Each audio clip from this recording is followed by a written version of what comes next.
Hello.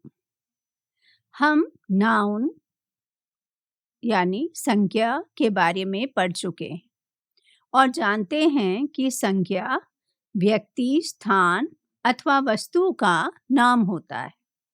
लेकिन क्या केवल नाम जानना पर्याप्त है? अब आप एक सेंटेंस देखिए, किरण इज अ बॉय। अब ये पढ़कर हमें क्या जानकारी प्राप्त हुई है? आप सोच के देखिए। हमें ये पता चला है कि एक लड़का है जिसका नाम किरण है, लेकिन उसके बारे में हमें कुछ नहीं मालूम। और वो क्या बताता है? It just tells us that Kiran is a boy. Kiran क्या करता है, कैसा लड़का है, उसके बारे में यहाँ कोई जानकारी नहीं दी गई।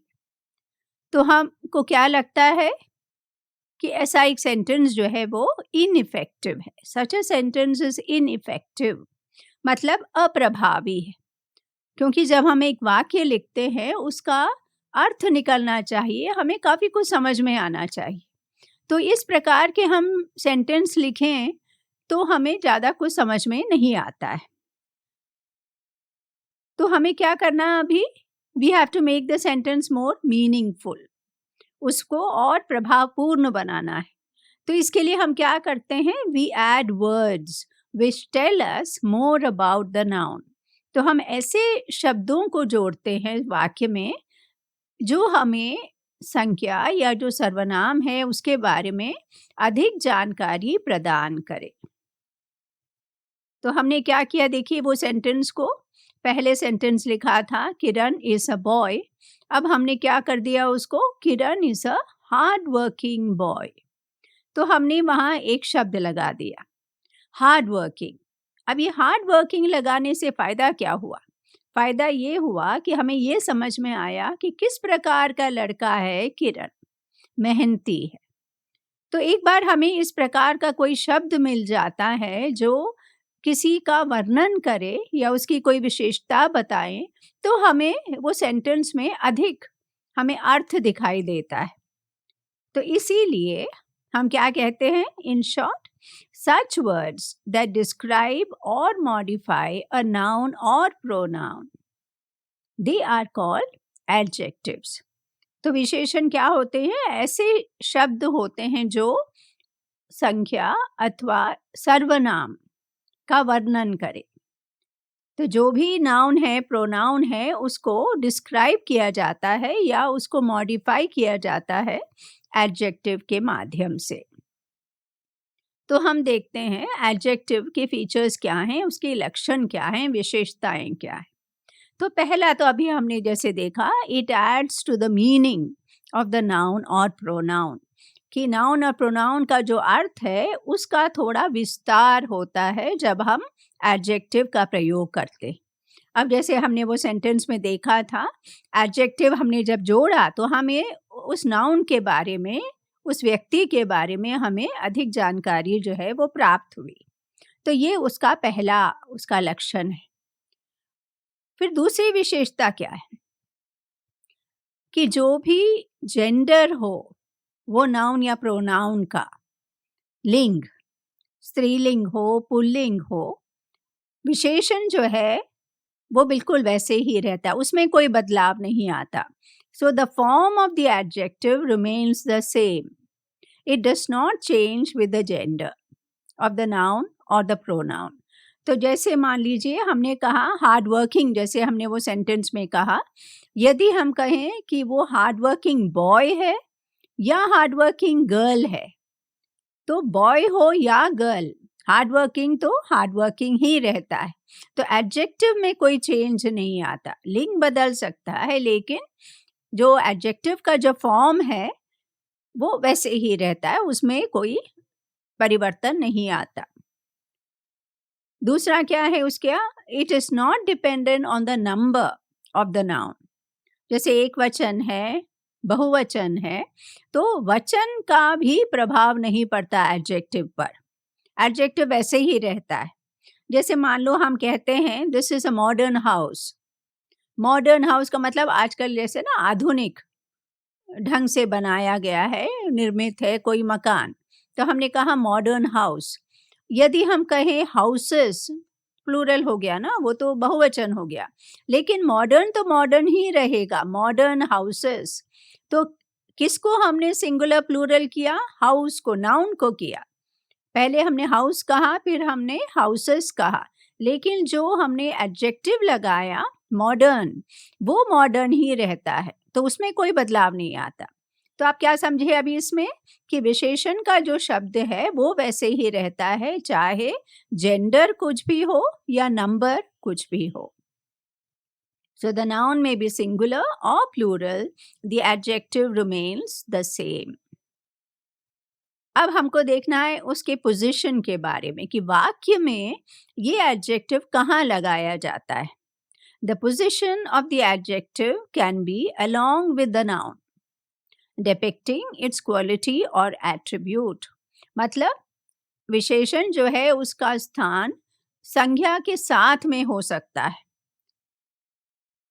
उसके साथ में लगाने से क्या होता है कि उस संज्ञा की जो क्वालिटी है, उसका जो गुण है, विशेषता है, वो हम प्रकट करते हैं।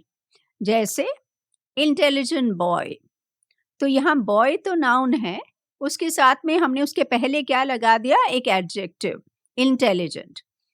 तो ये हमने नाउन के साथ में लगा दिया है, उसके पहले लगा दिया है इंटेलिजेंट बॉय या स्मार्ट गर्ल। तो नाउन है, उसके पास में, उसके पहले हम लगा सकते हैं एडजेक्टिव को। क्यों लगाया है? बिकॉज हम उस नाउन की विशेषता बताना चाहते हैं कि बॉय है तो उसका गुण क्या है, उसकी विशेषता क्या है? इंटेलिजेंट है। लड़की है, कैसी है? स्मार्ट है। तो हम इस प्रकार उसका प्रयोग कर सकते हैं। दूसरा प्रयोग कैसा है? The adjective can sometimes come after the verb and be a part of the predicate. Subject predicate तो आप समझ गए हैं, हमने पहले देखा है। तो वर्ब से हमारा प्रेडिकेट शुरू होता है, तो एडजेक्टिव जो है हम वर्ब के बाद लगा सकते हैं, तो इसलिए वह प्रेडिकेट का एक भाग बन जाता है। It's a part of the predicate. अब जैसे एक सेंटेंस देखिए आप, द फूड वॉज डिलीशियस। हमने खाना खाया और हमें बहुत स्वादिष्ट लगा। अब ये हमने स्वादिष्ट जो है वो किसको डिस्क्राइब किया है? खाने को डिस्क्राइब किया है। डिलीशियस फूड है, जो नाउन है, उसको हमने डिस्क्राइब किया है। तो हमने क्या किया है? वर्ब क्या है इस सेंटेंस में? वॉज। तो वॉज के बाद लगाया है। तो वॉज के बाद लगाया तो प्रेडिकेट इस सेंटेंस में क्या है? द फूड सब्जेक्ट है, वॉज डिलीशियस प्रेडिकेट है। तो ये जो एडजेक्टिव है वो प्रेडिकेट के भाग में आता है, तो इसको कहते हैं कि we are using it predicatively. Predicate के भाग के रूप में हम एडजेक्टिव का प्रयोग कर रहे हैं। इसको आप दूसरे वे से लिखना चाहते हैं पहले तरीके से, तो आप लिख सकते हो कि the delicious food was enjoyed by all. तो तब हमने क्या किया? उसको पहले लगा दिया, तो उसको एट्रीब्यूटिवली कहते हैं कि उसका गुण जो है वो नाउन का वो हमने पहले बता दिया। तो जैसे इंटेलिजेंट बॉय कहा, वैसे डिलीशियस फूड कह सकते हैं, या आप उसको बाद में लगा सकते हो, द फूड वॉज डिलीशियस। तो जब वर्ब के बाद आता है, प्रेडिकेट का भाग होता है, तो उसे हम कहते हैं उसका प्रयोग कैसे हुआ है? प्रेडिकेटिवली। तो ये दो अलग तरीके हैं एडजेक्टिव का प्रयोग करने का। आप अपने स्टाइल से, आपको जैसा लिखना है आप उसको लिख सकते हो, बट समझ में ये आना है कि एडजेक्टिव का काम क्या है। एडजेक्टिव क्या करता है? वो नाउन या प्रोनाउन जो भी है सेंटेंस में, उसका जो है उसकी क्वालिटी बताता है, उसके एट्रीब्यूट बताता है, उसके गुण बताता है, उसको डिस्क्राइब करता है। तो ये काम है एडजेक्टिव का। So an adjective provides different kinds of information about the noun or pronoun it modifies. तो एडजेक्टिव क्या करता है? उसका काम क्या है? वह विभिन्न प्रकार की जो है वह इंफॉर्मेशन देता है, हमें विवरण देता है। किसके बारे में? नाउन या प्रोनाउन जो है उस सेंटेंस में, उसके बारे में हमें देता है। तो जिस प्रकार का इंफॉर्मेशन देता है उसके आधार पर हम एडजेक्टिव का वर्गीकरण कर सकते हैं। We can classify adjectives on the basis of the work done by the adjective. जो भी काम है, उसकी जो भी भूमिका है एडजेक्टिव की, उसके आधार पर हम उसको वर्गों में बांट सकते हैं। तो इसको फिर हम काइंड्स ऑफ एडजेक्टिव कहते हैं। तो हमने शॉर्ट में थोड़े से लिए हैं यहाँ, विस्तार से हम बाद में पढ़ेंगे। तो केवल नाम बता रहे हैं आपको, एडजेक्टिव्स ऑफ क्वालिटी।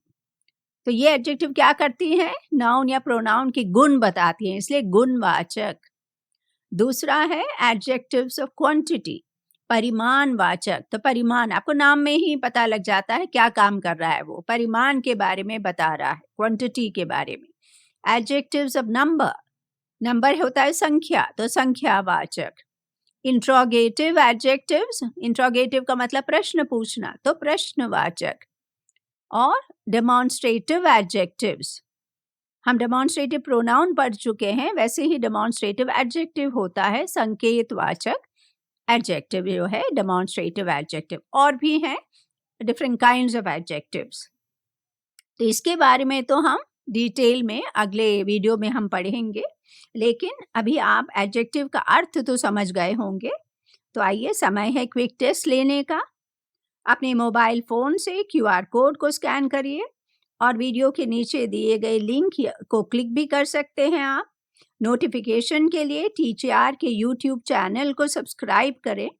और जैसे आप जानते हैं, यह वीडियो अंग्रेजी में भी उपलब्ध है।